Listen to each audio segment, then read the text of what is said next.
바울은 꿈이 있었어요. 하나님 앞에 붙들려 쓰임받는 꿈이죠. 바울은 예루살렘에 올라와서 선교를 보고하면서 사랑하는 내 동족에게 정말로 한 명이라도 더 구원하고자 하는 꿈이 있었어요. 그리고 그는 땅끝을 향해서 가면서 로마에서 복음을 전하는 꿈을 가지고 살았던 인물이 누구냐? 사도 바울이에요. 그런데 그의 꿈은 현실에 부딪히게 돼요. 막상 예루살렘에 올라와서 보고를 하려고 하는데 많은 사람들이 어떻게 한 줄 아십니까? 배반자라는 거예요. 하나님을 배반했고 율법을 배반했고 동족을 배반했다는 거예요. 그래서 바울의 말을 듣지 않습니다. 복음을 거부합니다. 그래서 소란이 일어납니다. 그래서 치안을 담당하던 로마 군인들이 와서 그를 잡아가는 내용이에요. 그게 지난주까지 이어졌고 오늘도 이어지는 그러한 내용이 되겠습니다. 이때 바울은 두 번의 기회를 얻습니다. 그래서 로마 군인들이 거주하는 안티오네 요새에 들어가는데 올라가는 과정 속에서 나에게 말할 기회 좀 달라 이야기했을 때 천부장이 허락을 합니다. 그래서 올라가는 그 계단에서 자기를 향해서 여러분 소리치는 유대인들을 향하여 이야기를 하고 있는 장면을 우리는 보게 됩니다. 그런데도 듣지를 않습니다. 바울을 죽이라고 합니다. 그래서 할 수 없이 영내에 가두려고 하는데 매를 쳐서 도대체 네가 뭐 때문에 소란 일으켰나 알라고 하는데 바울이 그때 지혜롭게 나가 누군 줄 아느냐? 나는 로마 시민권을 가진 자다. 그래서 백부장이 깜짝 놀라 천부장한테 상관한테 보고합니다. 천부장이 깜짝 놀랐습니다. 그래서 이 일을 어떻게 마무리해야 될까? 결국 어떻게 합니까? 자기 책임을 질 수가 없으니까 로마 시민권은 그 당시 로마가 세계를 지배하고 있는 이 법치 국가이기 때문에 로마 시민은 정식 재판을 받기 전까지 결박해서는 안 됩니다. 때려서는 안 됩니다. 사형 선고를 내릴 수가 없습니다. 그런데 이미 일은 벌어졌어요. 책임은 누군가 져야 하는데 그 총책임자는 바로 예루살렘의 치안 담당자 천부장 루시아입니다. 그래서 이거를 좀 어떻게 슬기롭게 극복하기 위해서 갑자기 유대인으로 구성된 사내들은 공의를 하루아침에 소집을 합니다. 그래서 소집을 해가지고 이제 자기는 싹 빠지고 도대체 너희들이 왜 고발했느냐? 유대인들도 사내들은 공회 71명도 이야기해보고 바울 너도 변호를 해봐라 이러한 내용이에요. 그런데 이때 바울이 어떻게 했습니까? 내가 이 자리에 있는 것은 예수 그리스도의 부활을 증언했기 때문에 이 자리에 있다라고 이야기했을 때에 70인의 여러분 1명의 구성원 가운데 사두개인이 30명, 바리새파가 30명, 그리고 참 35명씩 있어가지고 70명이고 대제사장 안나스가 있으니까 71명이죠. 그러니까 절반이 바리새파예요. 근데 바리새파들은 그 당시 정말로 종교적으로 아주 구별된 사람들이에요. 나실인과 같은 사람들이에요. 율법도 믿고 천사도 믿고 내세도 믿고 부활도 믿고 하나님도 믿는 그러한 사람들이에요. 그러다 보니까 사두개파는 현세주의자들이잖아요. 권력주의자들이고 조우루치만 차지하고 있을 뿐이잖아요. 그때 바리새파가 일어납니다. 그러면서 바울을 변호하기를 시작합니다. 바울이 부활을 믿고 부활을 증언했는데 뭐가 나쁘냐? 그래서 사내들은 공의가 둘로 나누어지게 되는 겁니다. 그리고 어떻게 됐어요? 이제 1차 사내 공의가 끝나고 바울을 이제 데리고 가는 장면을 보게 되는 겁니다. 그럼 여기서 끝날 줄 알았는데 그게 아니에요. 오늘 본문을 보면은 앞부분 너무 길어서 제가 25절부터 읽었습니다만은 오늘 12절, 13절을 같이 한번 보도록 하겠습니다. 날이 샘에 유대인들이 당을 지어 맹세하되 바울을 죽이기 전에는 먹지도 아니하고 마시지도 아니하겠다 하고 이같이 동맹한 자가 40여 명이었더라. 이게 무슨 내용이냐면 바울을 죽이고자 했는데 1차 실패를 했어요. 그래서 이제는 합법적으로 죽일 수 없으니까 불법적으로 죽이겠다라는 거예요. 40명이 동맹을 맺었다 이러한 뜻이에요. 지금 바울이 여러분 가는 길 속에 한번 보세요. 그가 꿈을 갖고 있지만은 너무나 많은 어려움에 지금 부딪히고 있는 장면을 보게 되는 것입니다. 그러면 지금 철저하게 불법을 행해서라도 여러분 바울을 죽이겠다는 40여 명의 모습이 있음을 볼 수가 있는 겁니다. 죽이기 위해서도 여러분 이러한 열심을 내고 있는데 우리가 죽이기 위한 동맹은 아니라 할지라도 그러면 살리기 위해서 이러한 열심을 우리가 낼 수 있느냐? 만만치 않죠. 우리가 사람을 살리기 위해서 40명씩 한 10개조를 모집하겠습니다. 그러면은 과연 몇 명의 교인들이 전도대에 등록을 할까? 우리가 남을 돕고 어떠한 사역을 하기 위해서, 재난을 당한 이를 돕기 위해서 우리 같이 한번 시간과 몸과 물질을 한번 가서 쏟읍시다. 몇 날 몇 시에 다 오세요. 의기투합할 사람이 몇 명이나 되겠느냐 이 말이에요. 참 신기한 것은 헛된 일에는 의기투합을 잘하는데 이 생명을 살린 일은 이게 만만치 않은 거예요. 그런데 이 거짓된 맹세를 한 사람들 두려워할 필요가 없어요.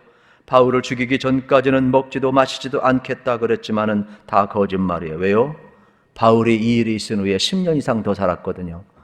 근데 거기 있는 사람 죽었다고 기록된 사람 하나도 없어요. 다 먹은 거예요. 그냥 먹고 마시고 그냥 분노만 일으킨 것뿐이죠. 우리는 11절 말씀을 기억을 해야만 합니다. 이 내용이 계속 사도행전에 반복되고 있는데, 그날 밤에 주께서 바울 곁에 서서 이르시되 담대하라, 내가 예루살렘에서 나의 일을 증언한 것 같이 로마에서도 증언하여 하리라 하시니라 말씀하고 있어요.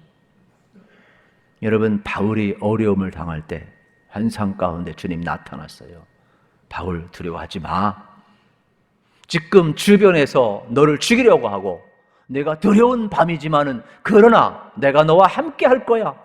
내가 예루살렘에서 나를 증언한 것 같이 로마에서 너는 증언하여야 할 거야. 그래서 바울은 결코 죽지 않습니다. 여러분, 꿈이 있는 사람, 어떠한 어려움이 있다 할지라도 결코 여러분 좌절하거나 두려워하지 않음을 우리는 알게 되는 것입니다. 40여 명이 지금 죽이기로 작정하고 사내들은 공의가 2차 열려도 유대인들이 대적해도 죽일 수 없는 것은 이미 하나님이 바울에게 말씀하셨어요. 내가 너와 함께 할 것이다. 너는 죽지 아니할 것이다. 믿음이 뭡니까? 하나님이 나와 함께 하는 걸 믿는 거예요. 사명이 있는지 하나님 붙드는 것을 믿는 거예요. 우리는 두려운 세상에 살고 있어요. 그러나 우리의 믿음은 뭐예요? 하나님이 나와 함께 한다. 이 믿는 믿음을 가지고 나아가야만이 두려움을 이길 수가 있는 겁니다. 바울을 죽이기 위해 14절 15절에 보면 암살 계획을 세워요. 1차 공의가 실패했으니 2차 회의를 열자. 그러면 바울이 이 안티오크 요새에서 공의를 열기 위해서 여기까지 옮겨질 것 아니냐. 그러면 그때 우리가 암살하겠다. 그러므로 대제사장 당신들 사내들은 공의를 열라고 천부장 루시오한테 가서 이야기하라. 당신들의 이것이 역할이다. 우리는 이 중간에 매복해 있다가 암살을 할 것이다. 그러면 당신들도 사내된 공의에 산 것도 아니고 중간에서 하다 보니까 우연히 발생한 테러 사건으로 치부하게 될 것이다. 그러므로 당신들은 책임이 없을 것이다. 이렇게 여러분 악한 자들은 전략도 계획도 아주 기똥차입니다. 그런데 하나님은 어떻게 하십니까? 이 계획은 미수에 그치고 맙니다. 하나님은 16절 19절에 보면 바울의 조카를 등장시키고 있어요. 성경에는 바울의 가족이 한 사람도 안 나옵니다. 유일하게 나오는 본문이에요. 그래서 원어에 보게 되면은 이제 누이의 아들이라. 그래서 이 조카 생질이 되겠지요. 그런데 갑자기 등장을 합니다. 그리고 어떻게 여기 40여 명의 유대인들이 바울을 암살하는 계획을 알게 되었는지 모르지만은 이 소식을 알고 나서 바울에게 달려옵니다. 그리고 바울도 자기가 직접 하는 것보다는 네가 나와의 관계를 이야기하지 말고 직접 백부장을 통해서 천부장 앞에 가가지고 이 계획을 알려라. 그러면 혹시 믿을 것 아니겠느냐. 그래서 바울이 지혜롭게 여러분 천부장에게 이 조카를 인도를 합니다. 그런데 더 놀라운 사실은 뭔지 아십니까? 천부장이 만나주고 있다는 겁니다. 그리고 우리가 볼 때는 기록된 대로 바울의 여러분 조카이지만은 천부장 루시오 입장에서는 낯선 사람이에요. 그냥 객관적인 정보를 주는 사람이에요. 그런데 성경은 두 분이 이야기하면서 이 내용을 믿었더라 그러는 거예요. 그리고 천부장 루시오가 즉가닥 결정을 하고 제3시, 오늘날로 얘기하면 밤 9시가 되겠죠. 9시에 군사를 모아가지고 즉각적인 호송작전을 펼치고 있는 장면을 보게 되는 거예요. 그래서 위기 속에서 하나님은 전혀 생각지도 못했던 바울의 조카를 등장시켜서 정보를 주게 하고, 그 다음에 천부장이 여러분 바울을 호송하고 보호하는 역할을 하면서 바울을 끊임없이 하나님이 보호하고 이끌어가고 있음을 우리에게 보여주는 내용이 되겠습니다. 처음 만난 청년, 천부장이 만나주었다는 것도 신기하고, 어떻게 알았는지 기록은 안 되어 있지만은 적어도 하나님이 알려주었던지, 어떤 우연한 계기를 통하여서 정보를 들었던지, 그리고 용기를 내서 바울에게 갔던 이러한 모든 모습들을 보면은 여러분, 뒤에 하나님의 큰 손이 있음을 우리는 믿지 않을 수가 없는 것이죠. 그래서 20절, 21절에 보면 반복적인 이야기가 나옵니다. 루시아 천부장이 여러분 로마에서 파견된 군인 아닙니까? 예루살렘 책임자 아닙니까? 그러면 소란이 안 일어나면 되는 거예요. 굳이 바울을 보호할 필요가 없어요. 그는 정치인이에요. 그는 군인이에요. 그는 지배자예요. 그렇기 때문에 대중을 이용하고 여기 사내들은 공의와 유대 지도청하고 짝짝꿍하면 돼요. 정치하는 사람, 권력 가진 사람들은 다 딜을 해요. 주고받아요. 얼마든지 여러분 다수를 택하고 한 사람을 희생하고 자기는 얼마든지 행복하고 승진할 수 있는 사람이에요. 육의 사람이니까. 그런데 성경은 그렇게 이야기하지 않아요. 로마 군인임에도, 치안을 담당해도 불구하고, 로마 황제를 위해서 일하는 사람임에도 불구하고 지금 하나님의 사람 바울을 보호하는데 쓰임을 받고 있는 장면을 우리는 보아야 되는 겁니다.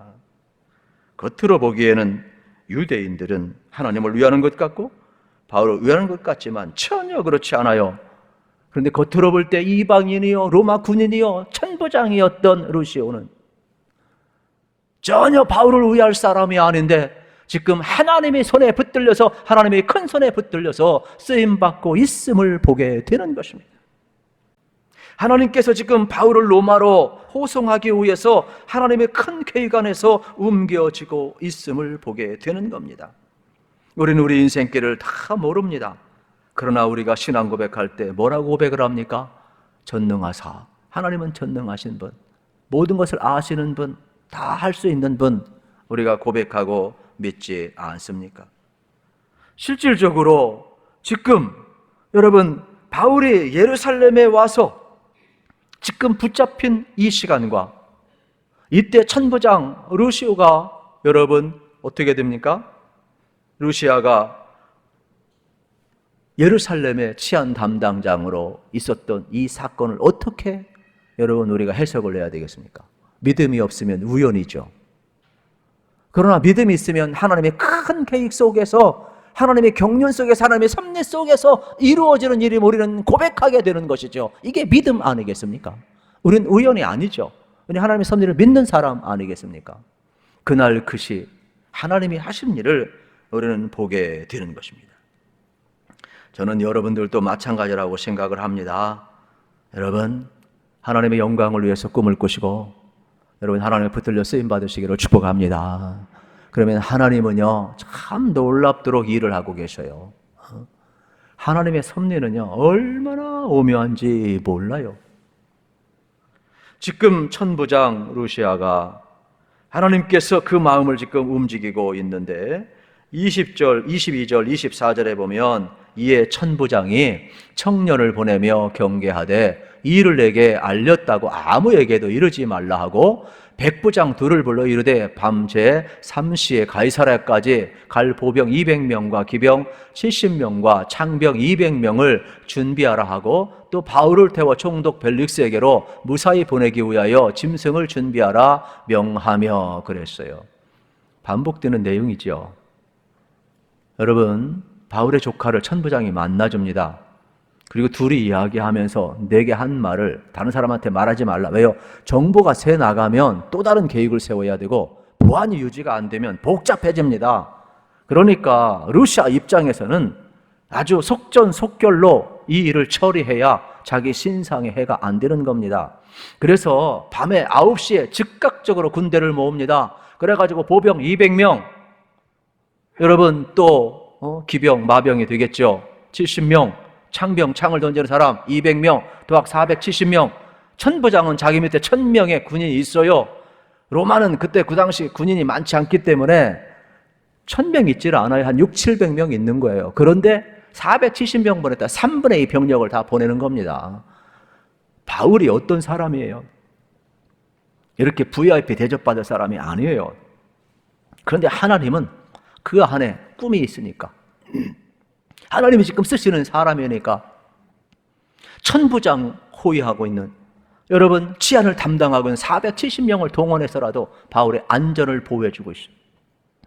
여러분이 믿음이라는 것은 뭐냐? 470명이 아니라 하나님이 내 인생 가운데 천군 천사를 보내서라도 나와 함께하고 나를 보호한다는 걸 믿는 게 믿음인 거예요. 인생의 위기가 왔을 때 왜 두려우냐? 나와 함께 하시는, 나를 보호하시는 하나님을 믿지 않으니까 두려운 거예요. 출구가 없는 거예요. 저는 여러분들이 하나님이 나와 함께 하시고 천군 천사를 동원해서라도 보호해 주심을 믿으시기를 축복합니다. 우리는 이 믿음을 가지고 살아야 돼요. 그렇지 않으면 두려운 세상을 이길 수가 없어요. 25절 30절에 보면 또 다른 편지를 하나 쓰고 있는데, 그게 뭐냐? 벨릭스 각하에게 총독이 되겠죠. 이제 편지를 썼는데 그 내용은 간단합니다. 내가 아무리 살펴보아도 바울은 죄가 없습니다. 그런데 유대인들이 자기 종교 문제로 자꾸 고소를 합니다. 그러므로 총독 각하께서 이 문제를 잘 재판해 주시기를 바랍니다. 편지를 써서 보냈어요. 무사히 이제 도착을 하게 되겠지요. 그래서 결국 이제 벨릭스 총독 앞에 바울이 서게 되는 장면을 볼 수가 있습니다. 이것도 하나님이 움직이고 있는 장면을 우리는 볼 수가 있는 겁니다. 오늘 우리 현실 속에서 여러분, 우리는 이 땅에 벌어진 일들을 다 몰라요. 여러분, 우리 사회 속에서 지금 벌어진 일 다 이해할 수 있겠어요? 이해 못해요. 여러분, 우리가 아무리 통일을 원한다고 해도 북한은 핵을 개발하고 폐쇄 정책을 쓰고 있는데 그걸 어떻게 다 이해하겠어요? 인류는 유엔의 깃발 아래서 평화를 이야기하지만 뒤로 돌아서면 다 자국에 여러분 탐심을 하고 우크라이나 전쟁을 일으키고 지금 중동 전쟁이 일어나고 있고, 겉으로는 평화를 이야기하지만 여러분 우리 속에는 탐심이 있고 이 정복이 있고 죄악이 있어서 계속해서 어떻게 됩니까? 이해할 수 없는 일이 많이 벌어지고 있음을 알아야 되는 것입니다. 그러나 우리가 한 가지 분명한 것은 뭐냐? 우리는 다 이해할 수 없어도 하나님은 역사를 주관하고 계시고 통치하고 있음을 믿기에 두려운 세상이지만은 우리는 두려워하지 않고 담대히 살아갈 수가 있는 것입니다. 저는 여러분들이 하나님을 믿으시기를 축복합니다. 바울은 두려웠을 겁니다. 자기는 꿈을 가지고 있었는데 예루살렘의 사람들은 전부 거부합니다. 지금 로마 군인들도 자기를 가두고 자기를 때리려고 합니다. 겨우 로마 시민권을 사용을 해서 자기 권리를 보호받고 지금 호송되고 있을 뿐입니다. 그러나 외적으로는 바울이 위기에 빠져 있지만 다 이해할 수 없지만은 내면에는 내가 너와 함께 할 거다. 내가 예루살렘에서 복음을 증언한 같이 로마에서도 복음을 증언하여야 되리라. 주님이 환상을 보여주고 말씀하신 것처럼 사실 바울의 꿈이었어요. 그러니까 바울은 꿈을 꾸었기 때문에 환경을 바라보면 좌절할 수밖에 없었지만은 바울은 나에게 꿈을 주시고 나와 함께하는 하나님을 바라보았기 때문에 그는 담대히 나아갈 수가 있었음을 기억을 해야 합니다. 여러분, 이 땅을 어떻게 살고 싶습니까? 저는 여러분들이 하나님을 좀 믿으시고 하나님께 여러분의 인생을 좀 맡기시기를 축복합니다. 내 뜻대로 되지 않는다 할지라도 하나님은 선하게 이루실 것이에요. 그래서 신앙은 뭐냐? 어거스틴은 맡기는 것이라 그랬어요. 맡기는 것이라. 과거는 하나님의 긍휼에 맡기고 현재는 하나님의 사랑에 맡기고 미래는 여러분 특별히 하나님의 섭리에 맡겨라 그랬어요. 맡기는 인생은 오늘 걱정할 필요가 없어요. 끝으로 31절, 35절 말씀을 보시면 바울이 이제 호위를 받고 총독 앞에 왔어요. 그러니까 예루살렘에서 이제 가이사까지 가는 중간 지점 안디 바드리에 도착을 하고 이제 어떻게 됩니까? 안전하게 북쪽에, 예루살렘 북쪽에 있고 이제 이 총독이 있는 데까지는 남쪽까지 내려가, 해안까지 내려가야 돼요. 그러니까 60마일 이상 긴 거리인데 이 산악지대에는 여러분 매복이 쉬워요. 그래서 언제 무슨 일이 벌어질지 몰라요. 선한 사마리아 사람이 강도 만난 것처럼 흔한 일들이에요. 그래서 안전하게 보병, 기병 다 동원하고 창병까지 동원했지만은 이제 전부 다 이제 여기 중간 지점까지 왔을 때는 어떻게 하면 다 돌려보내요. 그래서 이제 마병만 기병이 되겠죠. 말 타고 호송할 수 있도록 이제 바울을 벨리스 총독까지 이끌어가는 장면이 되겠습니다. 그래서 벨리스 총독 앞에 섰을 때 물어요. 또 어디 영내 출신이냐? 어디에 관내에 있었느냐? 네, 길르기아 다섯 출신입니다. 아, 그래? 그럼 내가 통치하는 지역이구나. 그래서 벨리스 총독이 이제 바울을 재판하려고 하는 거죠. 이미 편지는 받았잖아요. 무죄라는 걸 알잖아요. 어쨌든 왔으니까 로마 시민권자라니까 재판을 해야 되는 걸 함부로 대할 수가 없어요. 그래서 오늘 성경은 뭐라고 헤롯 여러분 궁전에 거하게 했다 그러는 거예요. 원래 헤롯 분봉하게 자기로 지으신 거처지만은 관사가 되겠죠. 그러나 벨리스 총독이 오니까 로마 통치자 앞에 상납을 한 거야. 당신 쓰시라고. 그래서 거기에 바울을 가두는 장면을 보게 되는 거. 이게 오늘의 본문이고 이제 그 다음은 다음 주를 기대하시면 되겠죠. 여러분, 저는 오늘 말씀을 준비하면서 이러한 생각을 해 보았습니다. 정말로 중요한 것은 뭐냐? 꿈이죠. 여러분, 우리가 하나님으로부터 받은 그 비전, 이 비전을 이루기 위해서 바울은 지금 달려가고 있는 거예요. 주변에 꿈대로 되지 않고 어려운 환경이 있지만 좌절했습니까? 좌절하지 않습니다. 위기는요, 하나님이 어떻게 보호하십니까? 바울의 조카를 등장시킵니다. 루시아를 등장시킵니다.